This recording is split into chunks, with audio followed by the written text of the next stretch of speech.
Hello दोस्तों, स्वागत है आप सभी का आर्टिकल 351 में। हम लोग पढ़ रहे हैं हिंदी साहित्य की जो सबसे महत्वपूर्ण पुस्तक है, हिंदी भाषा एवं साहित्य का वस्तुनिष्ठ इतिहास, जो कि सरस्वती पांडे एवं गोविंद पांडे द्वारा लिखी गई है।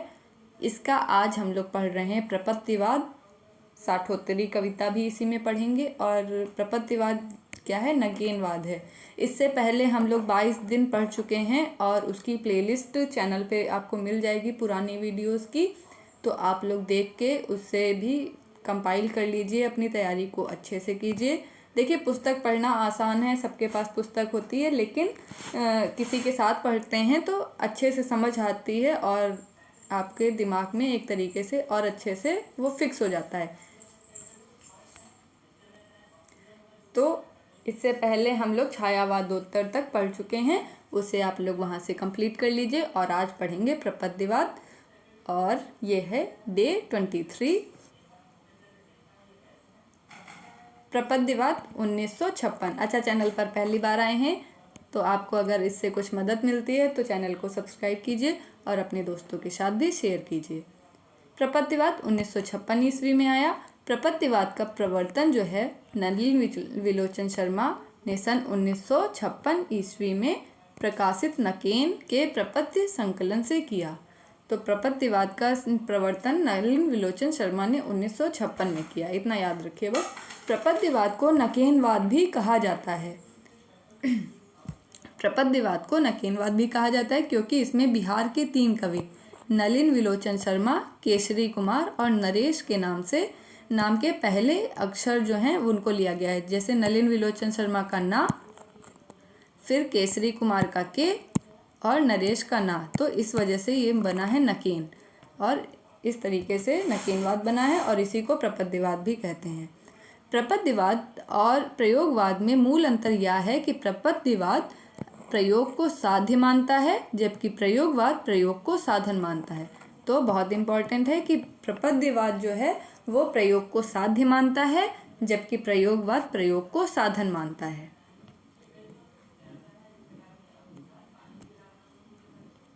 वहीं आचार्य नंद दुलारे वाजपेयी ने प्रपत्तिवाद के संबंध में लिखा है, नकेनवाद, जिसे उनके हिमायतियों ने प्रपत्तिवाद भी कहा है, वास्तव में प्रयोगशीलता का एक अतिवाद था। प्रयोगवाद के प्रवक्ताओं ने जो कुछ नया कहा था उससे संतुष्ट न होकर उसे एक तार्किक सीमा तक पहुंचाने का कार्य नकेन 1, नकेन 2 नामक संग्रह की भूमिकाओं में दिखाई पड़ता है। तो नंद दुलारे वाजपेयी कह रहे हैं कि नकेनवाद जो है वो, जिसको प्रपत्तिवाद भी कहा गया है, ये प्रयोगशीलता का एक अतिवाद है, यानी कि प्रयोगशीलता में भी और भी उसको बढ़ाते चले जाएं तो एक अतिवाद बनेगा, वो है नकेनवाद। 1952 ईस्वी में नरेश के संपादकत्व में प्रकाशित पत्रिका प्रकाश में नकेनवादियों ने प्रपत्तिवाद को तथाकथित प्रयोग 10 सूत्री घोषित किया। फिर नई कविता आंदोलन जो है वो 1954 ईस्वी में आया। नई कविता नाम अज्ञे ने दिया था। अज्ञे ने अपनी एक रेडियो वार्ता की थी, उसमें इन्होंने नई कविता शीर्षक जो है उस शब्द का प्रयोग किया था। देखते हैं फिर से। नई कविता नाम अज्ञे का दिया हुआ है। अपनी एक रेडियो वार्ता में उन्होंने इस पद का सर्वप्रथम प्रयोग किया, जो बाद में नए पत्ते के जनवरी-फरवरी 1953 अंक में नई कविता शीर्षक से प्रकाशित हुई। तो जो नई कविता शब्द है उसका सबसे पहले प्रयोग किया है अज्ञे ने। बस इतना ही याद कीजिए। नई कविता का आरंभ सन 1954 ईस्वी में जगदीश गुप्ता द्वारा संपादित नई कविता पत्रिका के प्रकाशन से माना जाता है। नई कविता का आरंभ 1954 में जब जगदीश गुप्त हैं उन्होंने पत्रिका नई कविता का प्रकाशन किया, तब से माना जाता है। बच्चन सिंह नई कविता का आरंभ 1951 से मानते हैं। तो बच्चन सिंह ने माना कि 1951 में नई कविता शुरू हो गई थी। इनके अनुसार नई कविता प्रयोगवादी कविता का परिष्कृत रूप है। तो प्रयोगवादी जो कविता का परिष्कृत रूप है नई कविता, ये कहा है बच्चन सिंह ने। मुक्तिबोध ने लिखा है, नई कविता वैविध्यमय जीवन के प्रति आत्मचेतस व्यक्ति की प्रक्रिया है। नई कविता का स्वर एक नहीं विविध है। तो ये कहा है मुक्तिबोध ने कि नई कविता वैविध्यमय जीवन के प्रति आत्मचेतस व्यक्ति की प्रतिक्रिया है। नई कविता का स्वर एक नहीं विविध है। धर्मवीर भारती ने लिखा है, नई कविता प्रथम बार समस्त जीवन को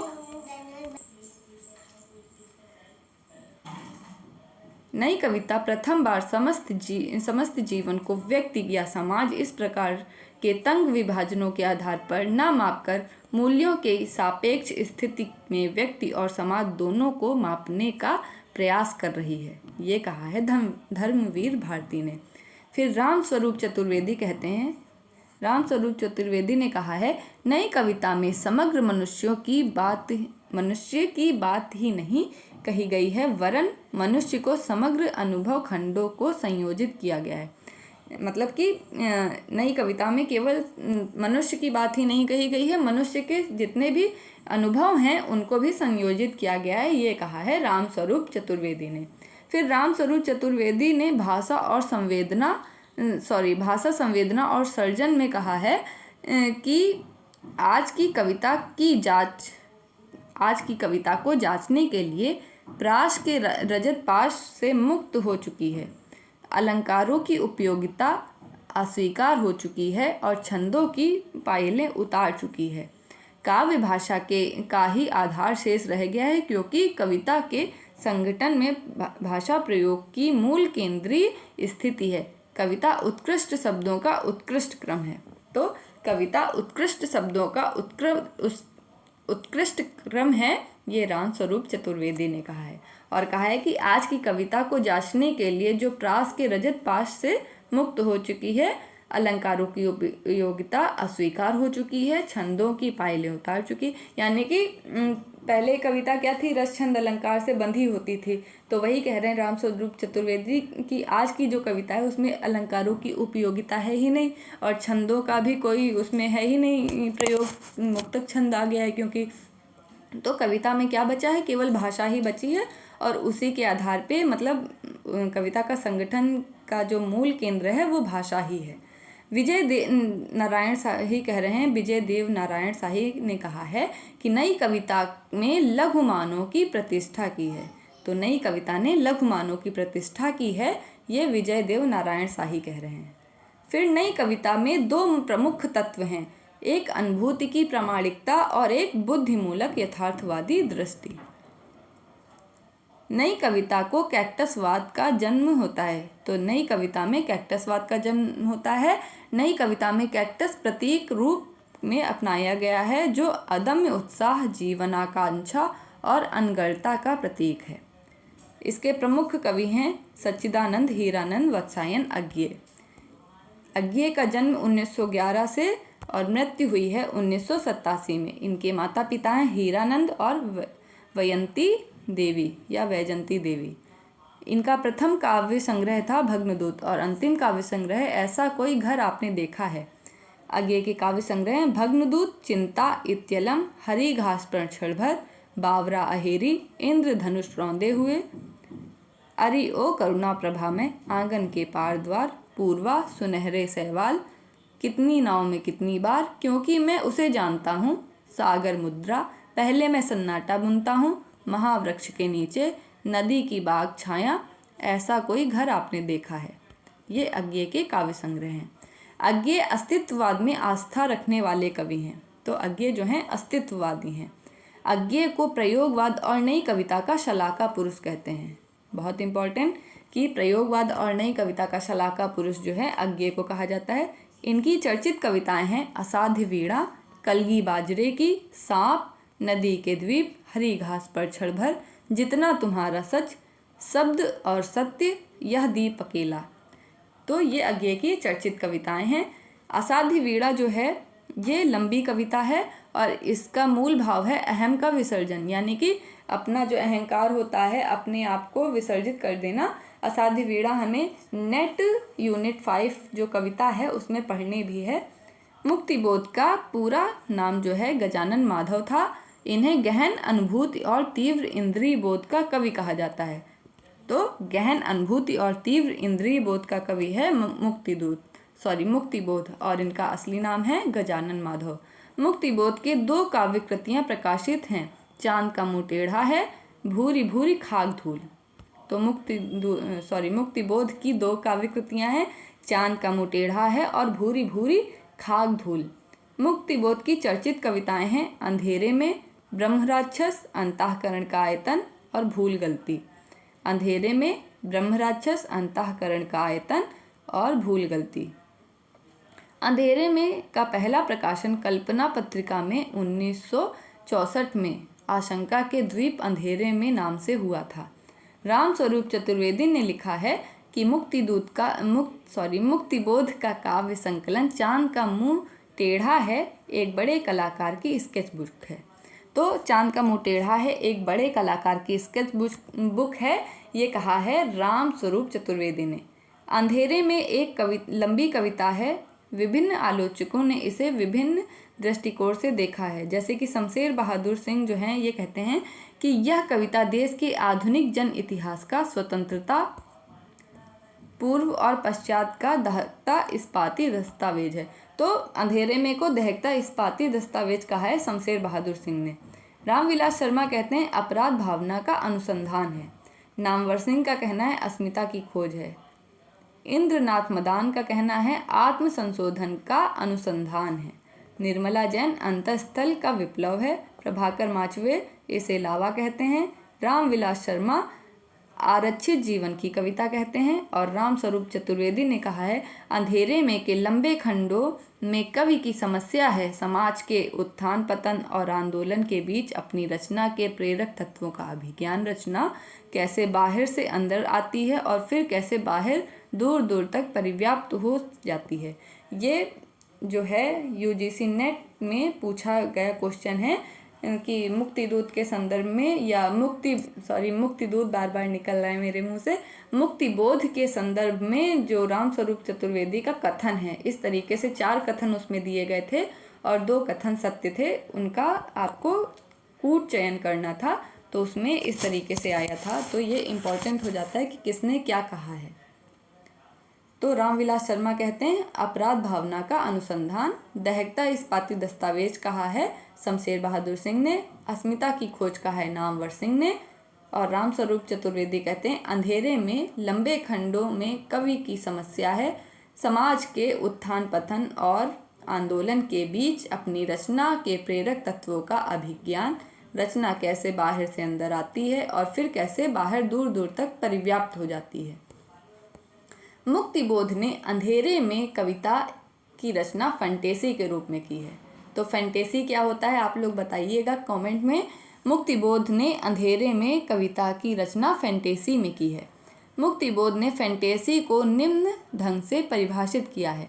ज्ञान गर्भ फैंटेसी द्वारा सार रूप में जीवन की पुनर्रचना करता है।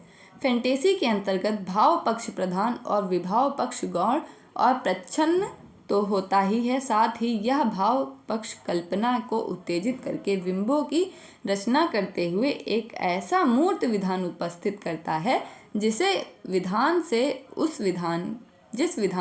विधान ही के नियम होते हैं। शमशेर बहादुर सिंह प्रेम और सौंदर्य के कवि हैं। शमशेर बहादुर सिंह के काव्य संग्रह हैं कुछ कविताएं, कुछ और कविताएं, चुका भी हूँ नहीं मैं, इतने अपने पास, उदिता अभिव्यक्ति का संघर्ष, बात बोलेगी, काल तुमसे होड़ है मेरी, कहीं बहुत दूर से सुन रहा हूँ, सुकून की तलाश। तो काल तुझसे होड़ है मेरी ये पूछी गई है रचना शमशेर बहादुर सिंह की है। शमशेर बहादुर सिंह के संदर्भ में विद्वानों के कथन हैं। अज्ञे ने कहा है शमशेर कवियों के कवि हैं। तो अज्ञे ने कहा शमशेर कवियों के कवि हैं। मलयज कहते हैं शमशेर मूड्स के कवि हैं, किसी विज़न के नहीं। मुक्तिबोध ने कहा है शमशेर की आत्मा ने अपनी अभिव्यक्ति का एक प्रभावशाली भवन अपने हाथों तैयार किया है। उस भवन में जाने से डर लगता है, उसकी गंभीर प्रयत्न साध्य पवित्रता के कारण। मुक्तिबोध और कहते हैं कि शमशेर की मूल मनोवृत्ति इम्प्रेशनिस्टिक चित्रकार की है। मुक्तिबोध कहते हैं कि प्रणय जीवन का प्रसंगबद्ध रसवादी कवि है शमशेर। विष्णु खरे कहते हैं शमशेर की शमशेरियत। रामचंद्र तिवारी का कहना है शमशेर का गद्य हिंदी का जातीय गद्य है। तो शमशेर का गद्य हिंदी का जातीय गद्य है, ये रामचंद्र तिवारी ने कहा है, ना कि शुक्ल ने। रामस्वरूप चतुर्वेदी का कहना है भाषा में बोल चाल के गद्य का लहजा और लय में संगीत का चरम अमूर्तन, इन दो परस्पर प्रतिरोधी मना स्थितियों को उनकी कला साधती है। शमशेर बहादुर सिंह ने लिखा है कि टेक्निक में एजरा पाउंड शायद मेरा सबसे बड़ा आदर्श बन गया। यानी कि टेक्निक में एजरा पाउंड जो है शमशेर बहादुर सिंह का आदर्श बन गया, ये शमशेर बहादुर सिंह खुद के लिए कह रहे हैं। शमशेर का कथन है मैं उर्दू और हिंदी का दोआब हूँ। तो उर्दू हिंदी का दोआब कौन है? शमशेर बहादुर हैं।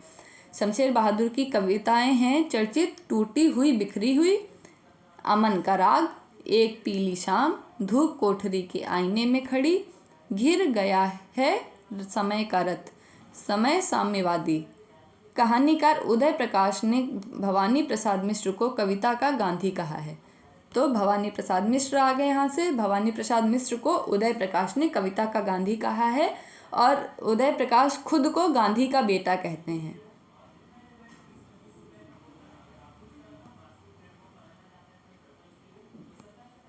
फिर भवानी प्रसाद मिश्र के काव्य संग्रह हैं जैसे गीत फरोश, चकित है दुख, अंधेरी कविताएं, गांधी पंचशती, बुनी हुई रस्सी, खुशबू के शिलालेख, व्यक्तिगत अंतर्गत, व्यक्तिगत फिर अंतर्गत, अनाम, तुम आते हो, परिवर्तन जिए, ईदम नमम, त्रिकाल संध्या, शरीर कविता, फसलें और फूल, मानसरोवर, संप्रति, नीली रेखा तक, तूष की आग, कालजयी। तो गीत फरोश इनकी सबसे महत्वपूर्ण रचना है। 1953 में ये प्रकाशित हुई है। फिर आगे देखते हैं। भवानी प्रसाद मिश्र को सहजता का कवि कहा जाता है। भवानी प्रसाद मिश्र की जो चर्चित रचनाएं हैं, कविताएं हैं, वो हैं कमल के फूल, सतपुड़ा के जंगल। सतपुड़ा के जंगल हम लोगों को पढ़नी है यूनिट 5 में। वाणी की दीनता, टूटने का सुख, गीत फरोश। गीत फरोश भी इनकी इम्पॉर्टेंट कविता है जो कि यूजीसी नेट यूनिट 5 में पढ़ने के लिए सिलेबस में है। नरेश मेहता नए कवियों के महत्वपूर्ण हस्ताक्षर हैं। इनकी प्रमुख रचनाएं हैं वन पाखी सुनो, बोलने दो चीड़ को, मेरा समर्पित एकांत, चैत्या उत्सवा। और प्रबंध काव्य हैं संशय की एक रात, बहुत इंपॉर्टेंट, संशय की एक रात, महाप्रस्थान, प्रवाद पर्व और सबरी। समय देवता शीर्षक कविता इनकी एक लंबी कविता है। तो नरेश मेहता की जो समय देवता है एक लंबी कविता है। इसमें धरती के विभिन्न भागों की सांस्कृतिक और राजनीतिक स्थितियों को का सिनेरियो प्रस्तुत किया गया है। फिर नरेश मेहता की अन्य चर्चित कविताएं हैं जैसे कि उषस, किरण धेनुए और चाहता मन। धर्मवीर भारती इनको मूलतः प्रेम के कवि कहा जाता है। इनकी रचनाएं ठंडा लोहा, अंधा युग, कनुप्रिया, 7 गीत वर्ष, देशांतर।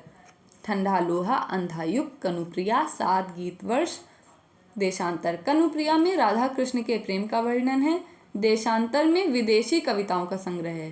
प्रेमथ्यु गाथा एक लंबी कविता है। जो प्रेमथ्यु है ये यूनानी पौराणिक पुरुष है, यानी कि यूनान जो देश है उसमें कोई पौराणिक पुरुष है, उसकी कहानी कविता है प्रेमथ्यु गाथा में। फिर मदन वात्स्यायन का असली नाम है लक्ष्मी निवास सिंह। सर्वेश्वर दयाल सक्सेना नई कविता के प्रमुख हस्ताक्षर हैं। इनकी कृतियां हैं काठ की घंटियां, बांस का पुल, एक सूनी नाव, गर्म हवाएं, कुआनो नदी, कविताएं 1, कविताएं 2, जंगल का दर्द, खूंटियों पर टंगे लोग। सर्वेश्वर दयाल सक्सेना की चर्चित रचनाएं कविताएं हैं कॉफ़ी हाउस में एक मेलोड्रामा, अहम से मेरी बड़ी हो तुम, विगत प्यार, लिपटा रजाई में, मैंने कब कहा। केदारनाथ सिंह नई कविता में बिंब को बहुत महत्व देते हैं। तो केदारनाथ सिंह नई कविता में बिंब को महत्व देते हैं और इनकी काव्य कृतियाँ हैं अभी बिल्कुल अभी, जमीन पक रही है, यहाँ से देखो, अकाल में सारस, उत्तर कबीर और अन्य कविताएं, बाघ लंबी कविता है, टॉलस्टॉय और साइकिल। केदारनाथ सिंह की चर्चित कविताएं हैं बनारस, अनागत, फर्क नहीं पड़ता। फिर प्रयोगवाद के अन्य कवि हैं और उनकी रचनाएं हैं, जैसे रामविलास शर्मा, रूप तरंग, सदियों के सोए जाग उठे, बुद्ध वैराग्य तथा प्रारंभिक कविताएं। प्रभाकर माचवे, मेपल, स्वप्नभंग और अनुक्षण। तो मेपल इम्पॉर्टेंट है, प्रभाकर माचवे की है। नेमिचंद्र जैन, अचानक, हम फिर, एकांत। गिरिजा कुमार माथुर, मंजीर, नाश और निर्माण। धूप के धान, शिला पंख चमकीले, छाया मत छूना, भीतरी नदी की छाया, अभी कुछ और, साक्षी रहे वर्तमान, पृथ्वी कल्प। फिर उसके बाद हैं भारत भूषण अग्रवाल। छवि के बंधन, जागते रहो, मुक्ति मार्ग, ओ अप्रस्तुत मन, कागज के फूल, एक उठा हुआ हाथ, उतना वह सूरज है, अनुपस्थित लोग। फिर यह हैं शकुंतला माथुर, चांदनी चूनर, अभी और कुछ, लहर नहीं टूटेगी। फिर रघुवीर सहाय, सीढ़ियों पर धूप में, बहुत इंपॉर्टेंट है, सीढ़ियों पर धूप में। आत्महत्या के विरुद्ध, हंसो हंसो जल्दी हंसो, लोग भूल गए हैं कुछ पत्ते कुछ चिट्ठियाँ, एक समय था। रघुवीर सहाय इंपॉर्टेंट है, हरि नारायण व्यास इंपॉर्टेंट नहीं है। विजय देव नारायण शाही, साखी, मछली घर, संवाद तुमसे। कुंवर नारायण का है चक्रव्यूह, परिवेश, हम तुम। इसके बाद साठोत्तरी कविता आंदोलन, इसे पढ़ते हैं।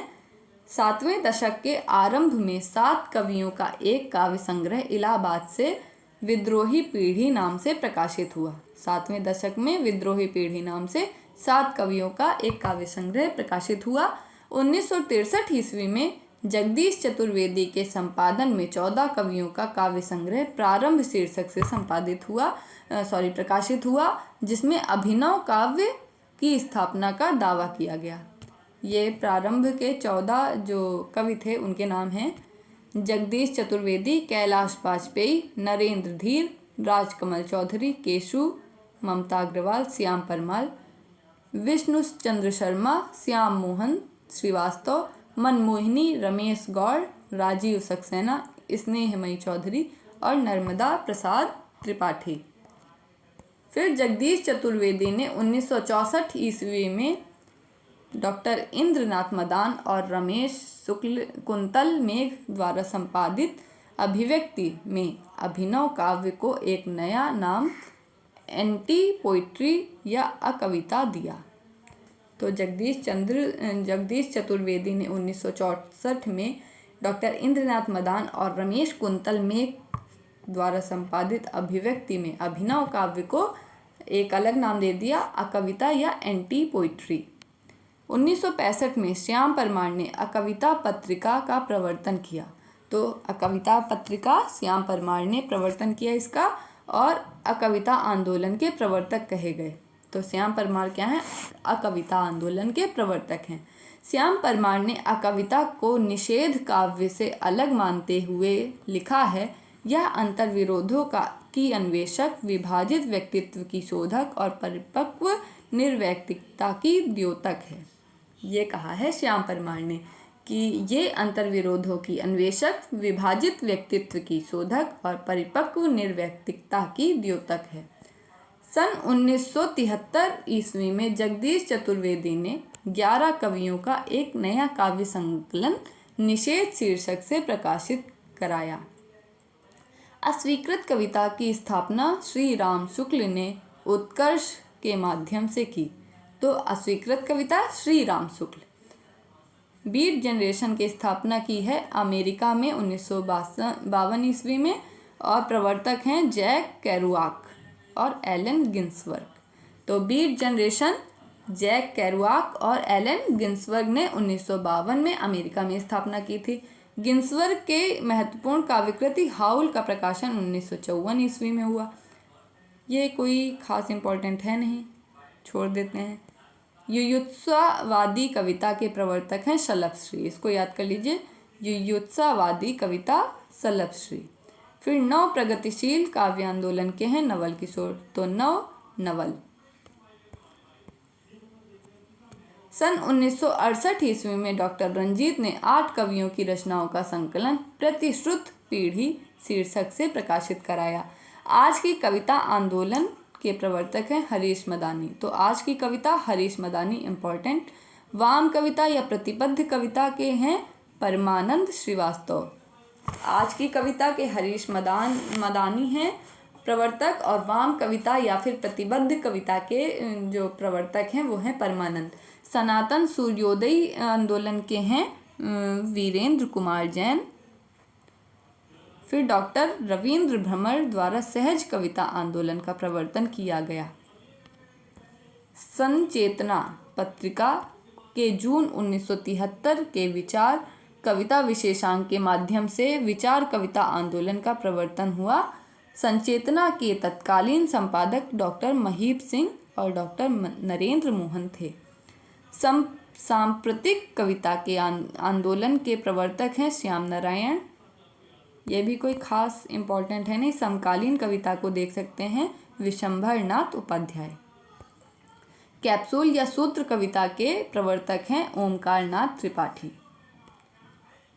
फिर समकालीन कविता और उनके काव्य संग्रह, कवि और काव्य संग्रह, जैसे जगदीश गुप्त हैं नाव के पांव, शब्ददंश, हिमबिद, युग्म,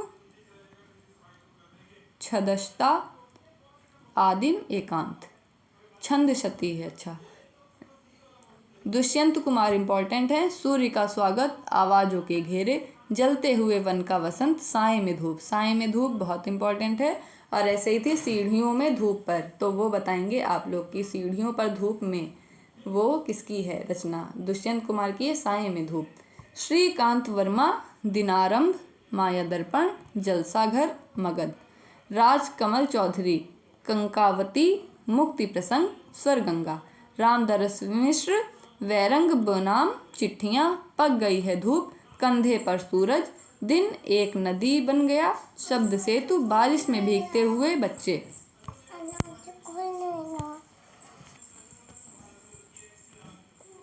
सुदामा पांडे धूमिल, संसद से सड़क तक, इम्पोर्टेंट है धूमिल। संसद से सड़क तक, कल सुनना मुझे, सुदामा पांडे का प्रजातंत्र। चंद्रकांत देवताले, हड्डियों में छिपा ज्वर, दुनिया दीवारों पर खून से लकड़बग्घा हंस रहा है, रोशनी के मैदान की तरफ, भूखंड तप रहा है, आग हर चीज में बताई गई है, पत्थर की बेंच, इतनी पत्थर रोशनी, बादल बेहद महंगा सौदा, बदला में बेहद महंगा सौदा, उजाड़ में संग्रहालय।